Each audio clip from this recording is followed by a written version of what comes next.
Three generations of a Mexican-American family who emigrated from Mexico to settle in East Los Angeles, and their story of survival to carve out a life in the United States. Sit back, relax, and enjoy. The story is narrated by the family's oldest son, Paco, who begins by explaining his father's early life in Mexico.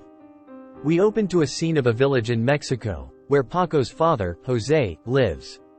We see Paco's uncle being chased by his wife with a gun, as he has just got a sexy favor from another woman, before his wife pulls the trigger, while Jose pleads for his brother's life.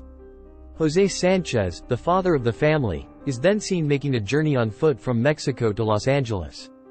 On the way, he meets two travelers who tell him that Los Angeles is very far, as Jose believed that it would take a day or two to get there. They agree to travel with him for part of the way, and he continues to Los Angeles to meet a distant relative known as El Californio, who was born in the city when it was still part of Mexico. Jose finally makes it to LA, and enters the house of El Californio, who mistakes him for a thief, before realizing that Jose is a relative of his, so they reminisce on the family. Time passes, and Jose begins working in the city as a gardener, trimming hedges at an estate. He sees Maria, who is working as a nanny. He's instantly infatuated by her beauty, falling in love instantly, and they soon get married, having two children, Paco and Irene.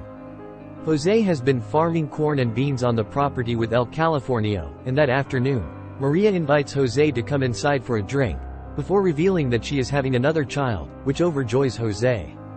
In the next scene, Jose is worried as Maria has not come home, and we see Maria being deported, even though she is a citizen, during the Mexican repatriation, as the U.S. government scapegoated Mexican Americans for the Great Depression, as a means to free up jobs for Americans suffering financially. After arriving in Mexico, Maria makes her way to see her aunt, who welcomes her with open arms, and Maria shares her intentions to return to California as soon as she is able. Her aunt tells her that it's impossible, but Maria refuses to give up hope.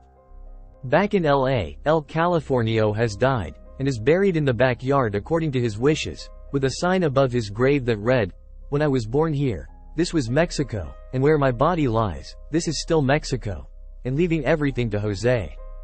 Back in Mexico, Maria is making the dangerous journey to LA with her baby, and comes across a raging river. She pleads with a man nearby to help her cross, and they attempt to cross the river, but Maria is thrown overboard and loses her baby in the torrent. Maria struggles to keep her head above water, but manages to find her baby just in time, saving him from drowning, and making it to the other side. We then see Jose making his way home. He enters the house, seeing Maria for the first time in years, as well as his child, Chucho, for the first time, and the family is now reunited. Time passes, and we see Chucho ironing some pants, getting ready for Irene's wedding.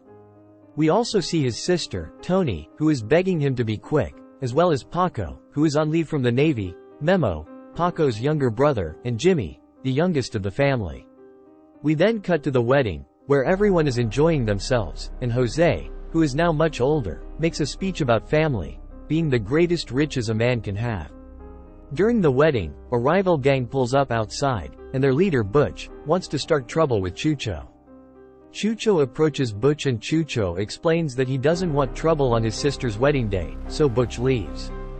Back at the wedding, Irene is tossing the bouquet, and Tony catches it, before leaving in tears. Maria sees what's wrong, and Tony reveals that she's going to be a nun, which makes Maria very happy. The next day, Chucho is working on his car, when he is approached by the neighborhood children.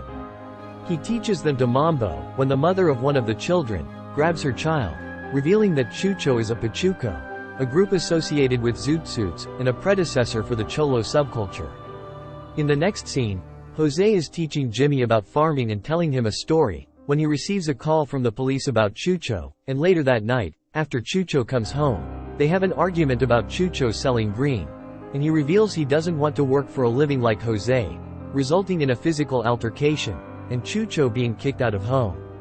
We then see Jose working hard, and it's clear that the lack of communication between him and Chucho is affecting him. Later that night, Chucho is at a dance hall, dancing with his girlfriend, when his rival Butch Mejia starts to bother him.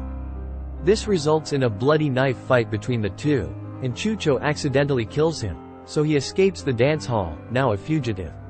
We then see Paco returning home for a few days from the Navy, and Jimmy goes to visit Chucho, who is in hiding, bringing him something to drink. Jimmy tells him that his wound is bad, but Chucho assures him that everything will be alright, and tells Jimmy to go home. Back at the house, Jose worries about Chucho, and Maria consoles him, as Jose fears he will not see Chucho again. We then see police descending on the area, organizing a search for Chucho. Night falls, and the police are moving through the abandoned buildings, before one of the officers sees Chucho, and a chase ensues. Meanwhile, Jimmy is playing ball in the street, and goes to collect the ball, when he sees Chucho, who is shot by the police right in front of him. The neighborhood hear the shot, so they come out to see what's happening, and Jose pleads with the officers to let him see his son, but they refuse. They hit him in the leg, telling him to get back, in an effort to control the crowd, while Jimmy looks on at the ensuing chaos. Time passes, and we now see Jimmy as a grown man, being released from prison, after being charged with armed robbery. He returns home and is settling in, when Tony enters the house. Tony reveals to the family that she is no longer a nun, and that she has married a priest named David, who walks in the home and introduces himself.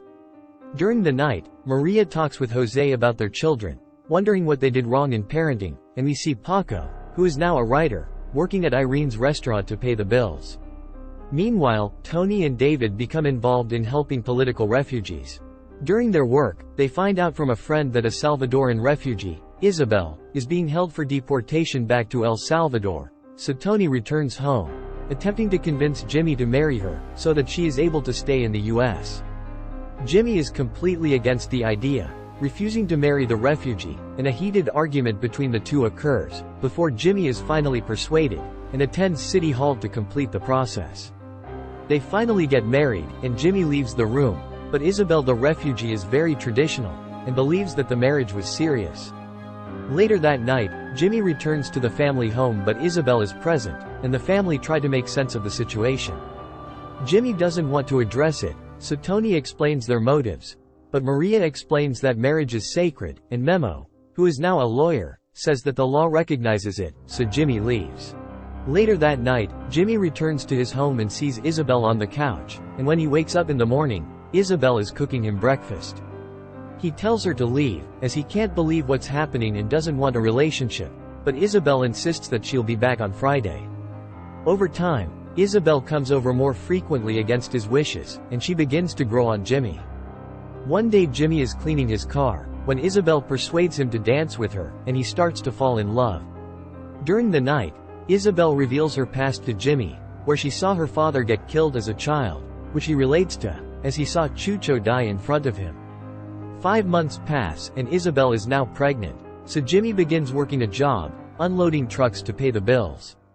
In the next scene, Isabel is preparing to give birth in the hospital, and goes into labor, while Jimmy struggles to find a doctor. We then see Isabel struggling, and she gives birth to a boy, but due to complications, she loses too much blood and passes away. Jimmy is enraged at Isabel's passing, threatening the doctor, before assaulting him, and turning back to his criminal ways, resulting in him being sent to prison for his crime. Back at home, Jose begins taking care of Jimmy's baby, and during a visit with Paco, Jimmy tells him that he has no desire to be a father, and wants no contact from his family during his time. Paco tells him that his decision will devastate their parents, but Jimmy stands firm, just wanting to do his time without worrying about the family.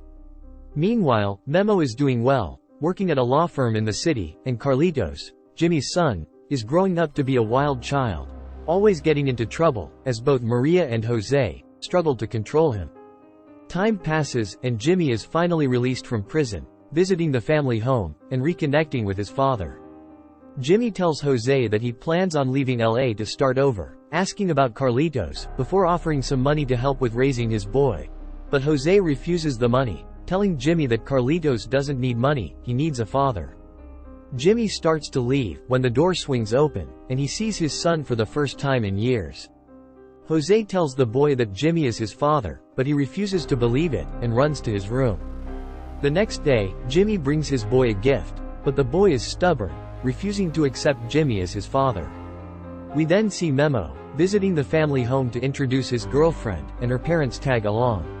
The parents find the modest home and culture intriguing, and Jose begins to tell the story of how he came to Mexico, as well as El Californio being buried in the backyard. Memo seems to be uncomfortable, and confronts his dad, saying that it's just a story, revealing that he is ashamed of his modest upbringing, and Jose plays along, not wanting to embarrass Memo. Suddenly, Carlitos interrupts the meeting naked, standing on the table, and yelling at the guests, so Memo angrily tells Jimmy to discipline his child. Jimmy then takes Carlitos to his room, and again tells his son to behave himself, and that he is his father, when Carlitos tells him that he believes his real father is in Texas, working as a cattle rancher. The next day, Jimmy is talking with his father, telling him that he plans to move to Texas, when they see Carlitos causing a disturbance in the corn. Jimmy talks to his son, telling him that he's going to Texas, and he's going to look for Carlitos' father. Carlitos starts to accept that Jimmy is his father, and finally hugs Jimmy, while Jimmy tells him that he won't leave him ever again, and Jose looks on from inside the house. In the next scene, Jose is looking over his family photos, reflecting on his life, and looks at a photo of Chucho, before going outside and looking at the sky happily. We then see Jose working on the crops, when Maria invites him inside. They now live in the house alone, and the film concludes with Jose and Maria, reminiscing about their past, as Jose says, "God has been good to us. We've been very lucky, and our life, it has been very, very good," and Maria agrees. The camera pans out to a shot of Los Angeles, and the movie ends. Thanks for watching. If you've enjoyed, please like, comment, and subscribe. Have a fantastic day.